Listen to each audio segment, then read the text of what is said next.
안녕하십니까, 무틀란TV입니다. 서해 유성룡 선생은 역사의 비극을 되풀이하지 말자는 의도로 임진왜란에 참혹한 비극을 있는 그대로 후대에 남기기 위해 임진왜란 7년 전란사인 징비록을 저술했습니다. 사상 최악의 참패를 당한 보수 우파 진영 역시 똑같은 패배를 겪지 않기 위해 지난 총선 기간을 가감없이 기록한 4.15 총선판 징비록이 필요한 상황입니다. 때마침 몇몇 언론들이 이와 관련한 보도를 내보내고 있어 주목을 끌고 있습니다. 미래통합당은 공식 선거운동이 시작된 4월 2일부터 4월 13일까지 총 4차례 자체 판세 분석을 시행했습니다. 정당이 자체 시행하는 판세 분석이라는 점, 선거법상 선거운동 기간엔 여론조사 결과를 공표할 수 없다는 점 때문에 언론에 크게 주목을 받진 못했는데, 사실은 민주당도 마찬가지겠지만 미래통합당도 이 기간에 매우 정밀한 여론조사를 광범위하게 실시했습니다. 지역구 여론조사의 경우 통합 500명을 샘플로 잡는데 샘플 수를 1000명으로 늘려 잡았고, 샤이 보수층의 여론을 찾아내기 위해 유선 전화 비율은 10%포인트 높여 20%로 배분해 여론조사를 실시했습니다. 미래통합당은 4월 13일 네 번째이자 마지막 총선 판세 분석 결과를 선대위에 보고했는데 4월 13일이면 총선 투표일 이틀 전입니다. 미래통합당이 확실한 우세를 보이는 지역구는 전체 253곳 중에 78곳에 불과한 것으로 나타났습니다. 미래통합당은 실제 4.15 총선 결과 84곳의 지역구에서 승리했으니 자체 판세 분석의 정확도가 비교적 높았던 것으로 볼 수 있습니다. 미래통합당은 4차 판세 분석을 바탕으로 미래한국당의 비례대표 당선자 예상치 17석과 무소속 당선자 등을 더해 최종 의석수를 최대 110석이 될 것으로 전망했는데, 미래통합당이 이번 4.15 총선에서 무소속으로 당선된 후보들까지 포함해 총 110석을 획득해 자체 판세 분석과 일치하는 결과가 나와 이번 선거전에선 자체 판세 분석의 정확도가 비교적 높았다고 볼 수 있습니다. 그런데 이러한 4차 판세 분석 결과는 1차 판세 분석 당시보다 총 의석수가 무려 50석가량이나 적게 나온 충격적인 결과였습니다. 1차 판세 분석과 마지막 4차 판세 분석까지는 여론조사에 소요되는 시간을 감안하면 불과 13일도 채 차이가 나지 않습니다. 도대체 이 기간에 어떤 일이 있었는지 분석하는 일은 다음번 선거에서 같은 패배를 경험하지 않기 위해 매우 필요한 일일 것입니다. 1차 판세 분석 며칠 뒤에 나온 미래통합당의 2차 판세 분석에서부터 우세 지역의 곡선이 하강으로 꺾여 나오기 시작했습니다. 이 기간에 무슨 일이 벌어졌는지 알려면 이번 총선의 특징이 면대면 선거운동이 아니라 온라인 선거운동이었다는 점에서 이 기간 SNS와 인터넷상에서 무슨 일이 벌어졌는지 살펴보는 것이 중요합니다. 선거운동 기간 초반까지는 김종인 선대위원장의 대여 공격, 문재인을 겨냥한 날카로운 비판과 지적이 SNS와 인터넷을 달궜습니다.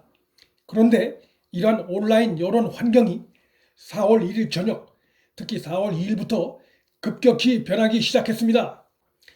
황교안 대표의 N번방 관련 발언이 온라인을 도배하기 시작했는데, 법조인 출신으로서 일반론적인 견해를 피력한 것이었다고는 하지만 황 대표의 발언은 친문 매체들의 좋은 먹잇감이 됐습니다.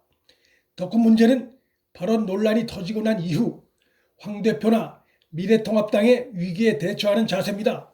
즉각 해명해도 논란이 쉽게 가라앉기 어려운 민감한 이슈에 대해 황 대표의 대처가 다소 늦었고, 당이 황 대표 발언의 진위를 적극 해명하고 옹호를 하든지 아니면 당이 대신 나서 즉각 사과하든지 해야 하는데, 미래통합당도 황 대표도 그 어느 쪽도 하지 않고 반나절 이상의 시간을 흘려보냈고, 그 시간 동안 거의 모든 매체가 황 대표의 발언을 사골 우려내듯이 보도를 했습니다. 황 대표 발언 파동이 사그러들 무렵 4월 6일 김대호, 차명진 후보의 발언 파동이 이어져 역시 온라인을 도배하다시피 했습니다.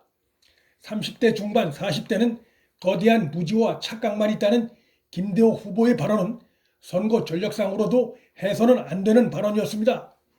사전투표일이 그로부터 며칠 뒤인 4월 10일과 11일이었으니까 미래통합당 후보들의 이 같은 발언 논란이 사전투표장에 나가는 적지 않은 유권자들에게 영향을 미쳤을 가능성이 높습니다. 총선 기간 발언 파동에서 가장 안타까운 것은 미래통합당이 주적인 문재인 정권 그리고 민주당과 싸운 것이 아니라 N번방, 3040 세대, 세월호 등과 같은 이슈와 싸우다 정작 문정권과 민주당의 문제점을 충분히 이슈화시키지 못했다는 것입니다. 문재인과 민주당은 이러한 상황에 속으로 웃고 있었을 것입니다. 미래통합당 지도부의 전략상 실수는 그 뒤로도 이어졌습니다. 판세가 심상치 않은 하향 곡선을 그리자 2차 자체 판세 분석이 나온 이후 당 지도부에서 황교안 대표의 대표직 사퇴 선언, 김종인 원톱 체제로의 비상선대위 운영 등 파격적인 대책을 건의했지만 모두 받아들여지지 않았습니다.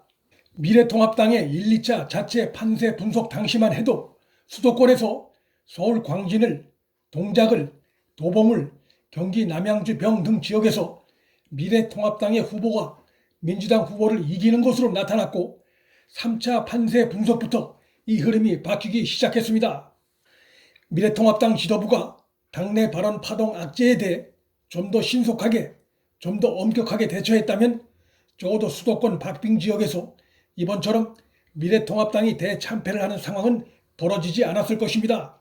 이것은 유시민의 180석 발언, 김남국의 성희롱 논란, 이인영의 긴급재난지원금 하사 발언 등이 터진 이후 치러진 4.15 총선 본투표에서 미래통합당 후보가 민주당 후보를 이긴 곳이 서울 경기에서만 20곳이 넘고 또한 곳곳에서 본투표 전 양당 간 크게 벌어졌던 격차가 다시 상당폭 줄어든 것이 나타난 곳에서도 잘 알 수 있습니다. 물론 본투표에 미래통합당 지지층이 더 많이 몰린 이유도 있겠으나 여권의 망언과 막말이 본투표에 참여한 중도층 표심에 영향을 미쳤을 가능성도 배제하기 어려운 것입니다.